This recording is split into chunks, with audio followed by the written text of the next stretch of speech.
अगर आपके मन में भी अक्सर गंदे या बुरे ख्याल आते हैं तो आपको ये बुद्ध की कहानी जरूर सुननी चाहिए। एक छोटे से गांव में एक लड़का रहता था। वह बहुत परेशान था क्योंकि उसका दिमाग बार बार ऐसी बातों के बारे में सोचता था जिनके बारे में वह सोचने नहीं चाहता था। वह अपना ज्यादातर समय छोटे छोटे मजों में बर्बाद कर देता था और बाद में पछताता था।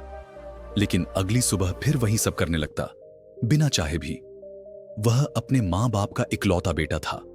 उसके माँ बाप अब बूढ़े हो रहे थे और वह जवान हो रहा था, लेकिन फिर भी ऐसा कुछ नहीं कर पा रहा था जिससे उसके माँ बाप को उस पर गर्व हो। उसे यह समझ आ गया था कि वह अपनी जिंदगी और वक्त दोनों खराब कर रहा है। उसने खुद को बदलने की बहुत कोशिश की लेकिन नाकाम रहा। वह अपने बड़ों से अपनी परेशानी बताता, लोग सलाह देते, पर कोई फर्क नहीं पड़ता। अब तो उसे लगने लगा था कि उसकी बाकी जिंदगी भी इसी तरह बुरी आदतों और मन की उलझनों में बीतेगी। इस सोच से वह बहुत दुखी और थका हुआ महसूस करता था। एक दिन वह अपने ही ख्यालों में डूबा हुआ गांव के तालाब के पास बैठा था। तभी उसका एक दोस्त दौड़ता हुआ आया और जोश में उसके कंधे पर हाथ रखकर बोला, यार, मुझे तेरी हर परेशानी का हल मिल गया है। यह सुनकर लड़का थोड़ा खुश हुआ और पूछा, क्या हल मिला है मेरी परेशानियों का? दोस्त ने कहा, ध्यान। ध्यान ही तेरी सारी दिक्कतों का जवाब है। लड़के ने हैरानी से पूछा, यह ध्यान क्या होता है? दोस्त ने बताया, कल एक बौद्ध भिक्षु हमारे गांव में भिक्षा मांगने आया था। गांव के लोग उससे अपनी समस्याओं के बारे में पूछ रहे थे। तभी मैंने सोचा कि तेरी परेशानी भी पूछ लूं। मैंने उससे पूछा कि मन को कैसे संभालूं। उस भिक्षु ने ज्यादा कुछ नहीं कहा, बस इतना बोला, ध्यान। ध्यान ही हर समस्या का हल है। मैंने सोचा कि शायद तुझे ध्यान के बारे में पता होगा, इसलिए ज्यादा नहीं पूछा। दोस्त की बात सुनकर लड़का बोला, मुझे उस बौद्ध भिक्षु से मिलना है। फिर वह और उसका दोस्त उस भिक्षु को ढूंढने निकल पड़े। काफी तलाश और मेहनत के बाद वे पास के गांव में एक बौद्ध भिक्षु को पेड़ के नीचे ध्यान करते हुए पाते हैं। दोनों उसके पास जाकर बैठ जाते हैं और उसकी आंखें खुलने का इंतजार करते हैं। थोड़ी देर बाद जब भिक्षु ने अपनी आंखें खोली तो वे उसे नमस्कार करते हुए कहते हैं, आपने मुझे बताया था कि ध्यान हर समस्या का हल है, लेकिन आपने ये नहीं बताया कि ध्यान होता क्या है। बौद्ध भिक्षु मुस्कुराए और बोले, ध्यान क्या है इसे शब्दों में समझाना मुश्किल है, लेकिन क्योंकि तुम दोनों ने पूछा है तो मुझे कुछ बताना पड़ेगा।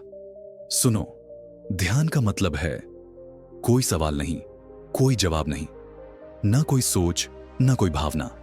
यह एक ऐसी स्थिति है जो हमें अपनी असलियत से मिलवाती है।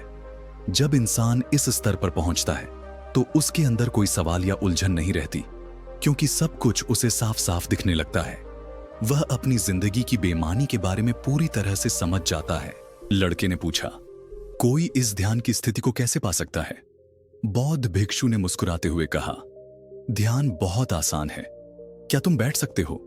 लड़के ने जवाब दिया, हां, मैं बैठ सकता हूं। बौद्ध भिक्षु ने फिर पूछा, तुम कितनी देर तक बैठ सकते हो? लड़का बोला, मैंने कभी कोशिश नहीं की, लेकिन मुझे लगता है कि मैं जितनी देर चाहूं बैठ सकता हूं।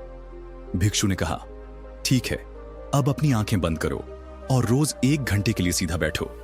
लड़की ने पूछा, कब और कहां बैठना होगा? बौद्ध भिक्षु ने कहा, कभी भी, कहीं भी, बस जगह शांत और अकेली होनी चाहिए। लड़का फिर बोला, मेरे मन के गंदे ख्याल और बुरी आदतें कितने दिनों में दूर होंगी? भिक्षु ने मुस्कुराते हुए कहा, अगर तुम 24 घंटे में से एक दिन भी अपनी आंखें बंद करके बैठ सको तो समझो बदलाव शुरू हो जाएगा। लड़का भिक्षु की बात सुनकर घर चला गया और ध्यान लगाने बैठ गया। जैसे ही उसने आंखें बंद की, वह शांत होने की कोशिश करने लगा। लड़के के मन में तरह तरह के विचार आने लगे, जैसे क्या ध्यान से सच में कुछ बदल पाएगा? क्या मैं अपनी बुरी आदतें छोड़ पाऊंगा? लोग मुझसे कब इज्जत से बात करेंगे? मैं उसे पसंद करता हूं, लेकिन वह मुझसे क्यों नहीं प्यार करती? मुझे बहुत सारा पैसा कमाने के लिए क्या करना चाहिए? और गांव का सबसे अमीर आदमी कैसे बन सकता हूं? ऐसे ही बहुत से सवाल उसके मन में घूमने लगे। फिर उसे याद आया कि भिक्षु ने कहा था कि ध्यान की अवस्था में न तो कोई विचार होते हैं, न कोई भावना। वह अपनी सोच को रोकने की कोशिश करने लगा, लेकिन जैसे कोई बहती नदी का पानी नहीं रोक सकता, वैसे ही वह अपने विचारों को रोक नहीं पा रहा था। फिर उसने आंखें खोल दी और सोचा, अब तक मैंने अपनी जिंदगी में कई चीजें की हैं, लेकिन कभी इतनी मुश्किल चीज नहीं की। भिक्षु कह रहे थे कि ध्यान बहुत आसान है, लेकिन मैं तो इसे करने में ही परेशान हूं। लड़का फिर से अपने घर से बाहर निकला और बौद्ध भिक्षु के पास गया। उसने कहा, आपने कहा था कि ध्यान करना बहुत आसान है, लेकिन मुझे तो यह दुनिया की सबसे कठिन चीज लगती है। मैंने बहुत कोशिश की, लेकिन मेरे मन में विचार लगातार दौड़ते रहते हैं। बौद्ध भिक्षु ने मुस्कुराते हुए पूछा, लेकिन किसने कहा था कि तुम्हें अपने विचारों को रोकना है? लड़का बोला, तो फिर बिना विचारों की स्थिति कैसे बन सकती है? तुमने कहा था कि ध्यान में कोई विचार नहीं होते, कोई सवाल नहीं होते। बौद्ध भिक्षु ने समझाया, हमारे मन में बहुत से विचार हमेशा आते और चले जाते हैं, लेकिन हमारा मन किसी एक विचार को पकड़ लेता है और फिर उसके आसपास के ख्यालों में उलझ जाता है। इसी तरह हमारा मन विचारों में फंस जाता है और हम भूल जाते हैं कि हम क्या कर रहे थे। जब तुम ध्यान करने बैठते हो तो तुम्हारे मन में भी कई विचार आएंगे और चले जाएंगे। तुम्हें कोई विचार नहीं चुनना है, बस उन्हें देखना है। विचार उठेंगे और गायब हो जाएंगे। धीरे धीरे समय के साथ लड़के को महसूस होने लगता है कि उसके ख्यालों की गति कम होती जा रही है, जैसा कि बौद्ध भिक्षु ने बताया था। फिर वह घर लौटता है और फिर से ध्यान करने बैठता है। इस बार उसे वही ख्याल आते हैं जैसा कि भिक्षु ने कहा था। वह कुछ देर तक उन विचारों को देख पाता है, लेकिन फिर कुछ ऐसे ख्याल आते हैं जिन्हें वह सोचने से खुद को नहीं रोक पाता और वह गहरे विचारों में खो जाता है। थोड़ी देर बाद उसे याद आता है कि वह ध्यान कर रहा था, तो वह फिर से अपने ख्यालों को देखना शुरू करता है, लेकिन इस बार उसका मन और भी चालाक हो जाता है। अब उसके दिमाग में अश्लील विचार आने लगते हैं। लड़का सोचता है, ध्यान जैसी पवित्र स्थिति में ये अश्लील विचार क्यों आ रहे हैं? वह बहुत कोशिश करता है कि इन विचारों को रोक सके, लेकिन उसे ऐसा करने में सफलता नहीं मिलती। यह विचार बार बार उसके मन में आते रहते हैं। जब वह काफी कोशिश करने के बाद परेशान हो जाता है, तो वह ध्यान से उठकर सीधे बौद्ध भिक्षु के पास जाता है और कहता है, जब भी मैं अपनी आंखें बंद करके ध्यान करने बैठता हूं, तो सिर्फ अश्लील और गंदे विचार ही मेरे दिमाग में आते हैं।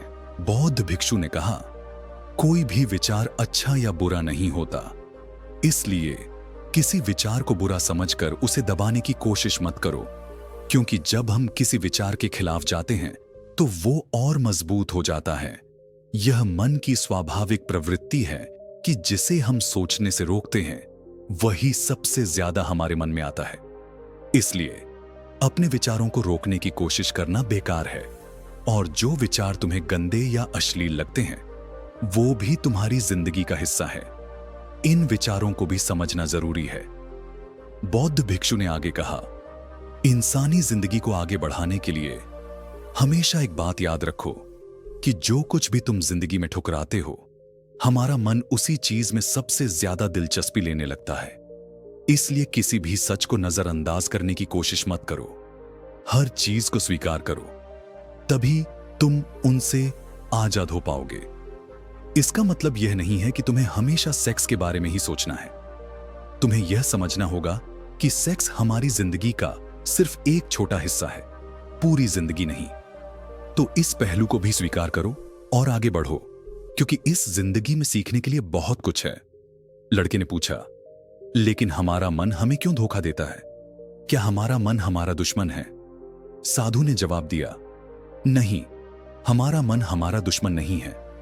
वह बस वही करना चाहता है जो हमें आराम और खुशी देता है। जब हम कुछ ऐसा करते हैं जो शुरुआत में हमें खुशी नहीं देता, तो हमारा मन उसका विरोध करता है। साधु ने आगे कहा, अगर तुम अपने मन से बुरे विचारों को खत्म करना चाहते हो, तो अपनी आदतें बदलो।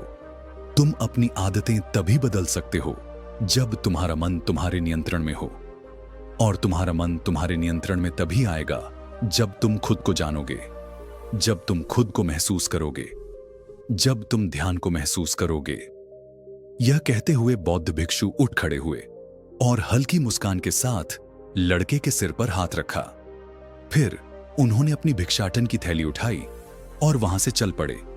लड़का बौद्ध भिक्षु को जाते हुए देखता रहा, लेकिन अब वह बहुत खुश था क्योंकि उसने ध्यान के रूप में अपनी समस्याओं का हल पा लिया था।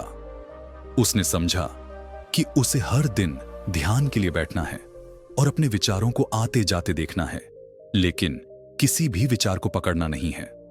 समय के साथ वे विचार खुद ब खुद गायब हो जाएंगे।